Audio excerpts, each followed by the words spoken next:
Next topic आता है हमारा रिफ्लेक्स सेक्शन में ही टाइप ऑफ रिफ्लेक्सेस। क्या आती है टाइप ऑफ रिफ्लेक्सेस? दो तरीके के रिफ्लेक्सेस होते हैं, एक है अनकंडीशनल और इनबोर्न और inherited reflexes, second is conditioned reflexes. तो फर्स्ट हम बात करते हैं अनकंडीशनड या इनबोर्न या इनहेरिटेड की। जैसा कि हमें पता है अनकंडीशन नाम से क्लियर है, कोई कंडीशन नहीं लगी हुई। इनबोर्न जो जन्म से ही होते हैं, इनहेरिटेड तो जनरेशन आफ्टर जनरेशन ट्रांसमिट होते हैं, उनको बोलते हैं। तो जैसा कि यहाँ पे हम देख सकते हैं, these are initiated even immediately after the birth. मतलब जैसे कि बच्चे का जन्म होता है, बच्चे के जन्म के तुरंत बाद ये उसमें आ जाते हैं and need no previous encounter with the stimuli.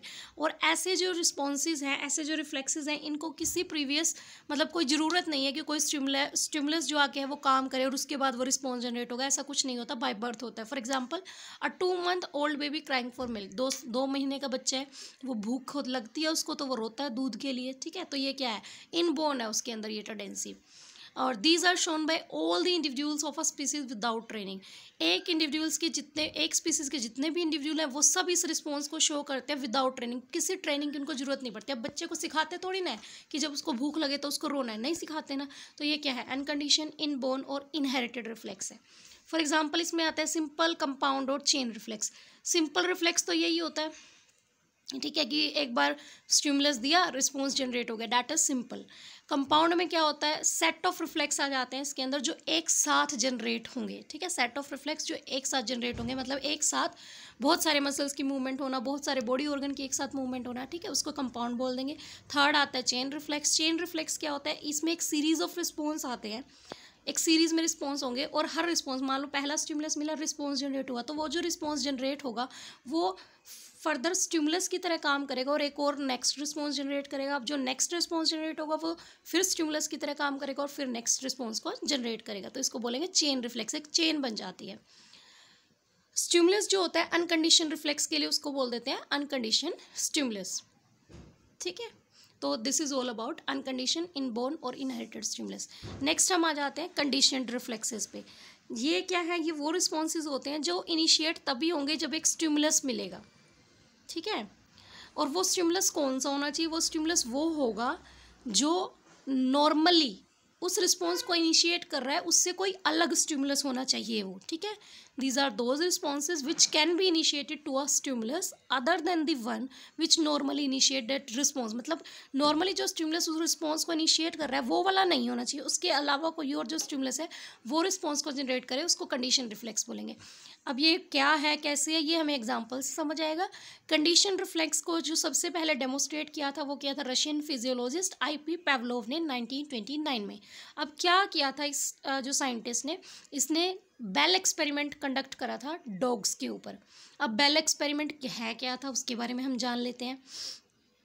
उसने देखा कि अगर जो फूड है, ठीक है, उसकी साइट और उसका स्मेल, मतलब उसका दिखना और उसकी सुगंध जो है रिफ्लेक्सली कॉज करती है flow of saliva in hungry animal. अगर कोई भूखा एनिमल है, उसके अंदर फूड को देखते ही, फूड की स्मेल लेते ही उसके अंदर क्या है, रिफ्लेक्स की वजह से सलाइवा सिक्रीट होने शुरू हो जाते हैं। जो फूड है अब इसके अंदर वो क्या है, वो अनकंडीशनड स्टिमुलस है, ठीक है। तो और जो सेलिवेशन हो रही है इस फूड के रिस्पॉन्स में, उसको हम क्या बोल देंगे, अनकंडीशन रिस्पॉन्स बोल देंगे। हमने कोई कंडीशन नहीं लगाई, ठीक है, ये तो नॉर्मली हो रहा है उसके अंदर कि एक भूखा है, उसको फूड दिखा या फूड की स्मेल आई तो उसके अंदर क्या है, सलाइवा सिक्रीट हो गया। तो फूड जो है वो अनकंडीशन स्टिमुलस है और सेलिवेशन जो हो रही है फूड के रिस्पॉन्स में वो क्या है, अनकंडीशन रिस्पॉन्स है, ठीक है। उसने क्या करा, बेल बजानी शुरू करी हर टाइम। ही रंग a bell every time he offered food to dog. जब भी वो फूड देता था डॉग को तो हर टाइम वो एक बेल बजाता था। फाइनली उसने नोटिस करा दैट मरली रिंगिंग ऑफ बेल, कि सिर्फ बेल बजाने से ही कैन सब्स्टिट्यूट साइट और smell of food to initiate salivation. कि सिर्फ बेल बजाने से ही क्या हुआ, फूड की स्मेल, फूड की साइट जो है उसकी ज़रूरत नहीं पड़ी सेलिवेशन के लिए। मतलब सिर्फ बेल बजती थी और उसके मुंह से सलाइवा सिक्रीट होना शुरू हो जाता है। तो ये जो इन अनफेमिलियर स्टिमुलस है जैसे बेल का बजना, इसने क्या करा, इसने कैपेसिटी वॉक कर दी इसने कैपेसिटी एक्वायर कर दी कि रिफ्लेक्स जो है वही वॉक हो। तो इसको हम बोल देंगे कंडीशन स्टिमुलस। मतलब बेल के बजने से उसके मुंह में सलाइवा सिक्रीट हुआ तो रिफ्लेक्स की जनरेट होना शुरू हो गए, इसको बोल दिया कंडीशन स्टिमुलस। और जो सैलिवेशन होगी सिर्फ बेल बजने के रिस्पॉन्स में, उसको बोल देंगे कंडीशन रिस्पॉन्स। ये अब हमने कंडीशन लगाई है क्योंकि फूड की स्मेल, फूड की साइट तो अनकंडीशन थी, कोई कंडीशन तो नहीं हमने लगा रखी। वो तो देखेगा सूंघेगा तो उसको सैलिवाइज सीक्रेट हो गई होगा, लेकिन उसने क्या करा, बेल बजानी शुरू कर दी। तो उसने कंडीशन दे दी कि बेल बजेगी तो खाना आएगा या खाने की स्मेल आएगी या खाना उसको दिखेगा। तो बहुत एक्सपेरिमेंट्स के बाद उसने क्या देखा कि जब उसने सिर्फ बेल बजाई तब भी उसके मुंह में सलाइवा सीक्रेट होना शुरू हो गया। ऐसा क्यों? क्योंकि उसको लगा कि अब खाना आएगा। तो उसको हमने बोल दिया कंडीशन स्टिमुलस और उसको बोल दिया कंडीशन रिस्पॉन्स। पेवलोव ने ये भी देखा, Pavlov also found that, Pavlov ने ये भी देखा that condition response persist only for some time, कि जो कंडीशन रिस्पॉन्स है वो सिर्फ कुछ टाइम के लिए रहता है। कंडीशन रिस्पॉन्स क्या था कि बेल बजी और उसके मुंह से सलाइवा सीक्रेट हुआ। And finally in the absence of unconditioned stimulus, और फाइनली क्या है, अनकंडीशन स्टिमुलस की एब्सेंस में कंडीशन रिस्पॉन्स डिसअपियर हो जाता है, जिसको एक्सटिंक्शन बोलते हैं।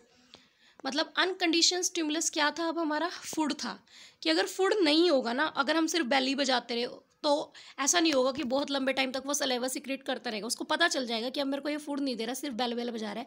तो अनकंडीशन स्टिमुलस क्या था, फूड था। तो अनकंडीशन स्टिमुलस की एब्सेंस में क्या होएगा, कंडीशन रिस्पॉन्स जो सलाइवा सीक्रेट हो रहा था वो डिसअपियर हो जाएगा, इसको बोल देंगे एक्सटिंक्शन। तो ही कंक्लूडेड डैट, उसने कंक्लूजन निकाला, the unconditioned stimulus must accompany the conditioned stimulus.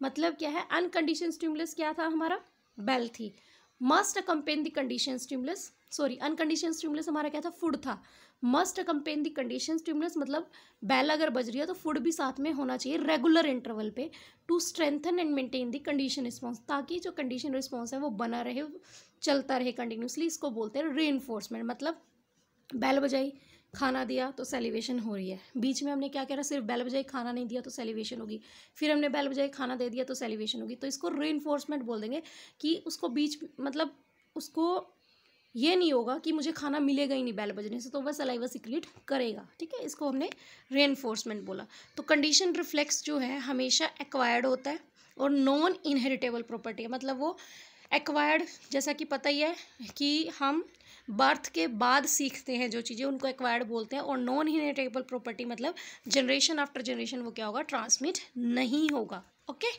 चाहते हैं सिग्निफिकेंस क्या है, ये एनेबल करता है एनिमल को कि वो अडेप्ट करे अपने एनवायरनमेंट के अंदर एक्सपीरियंस के थ्रू। ठीक है, कि एक्सपीरियंस से वो सीखेगा और अपने आप को एनवायरनमेंट में अडेप्ट करेगा। और मोस्टली जो हैबिट है वो डेवलप करती है कंडीशन रिफ्लेक्सेस की वजह से ही। So students, this is all about reflex actions.